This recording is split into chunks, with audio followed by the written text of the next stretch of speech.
hitting the lanes with excitement. Student athletes from schools in Bluffton and Hilton Head Island are knocking down pins and tossing strikes as they compete in the Regional Special Olympics bowling tournament. It's very fun.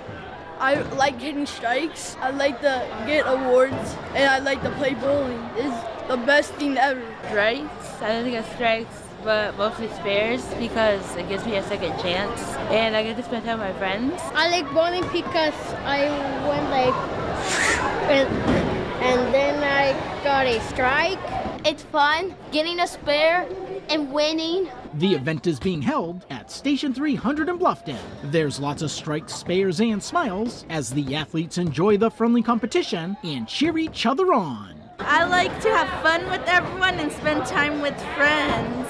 Because it's pretty fun and it's amazing and I love being with my friends. I like to be bowling because I get to be with my friends. Yeah, I like being with my friends, and you see a lot of people love the way of how they bowl. Next week, students from schools north of the Broad will compete in the tournament. For the Beaufort County School District, Ron Lopes.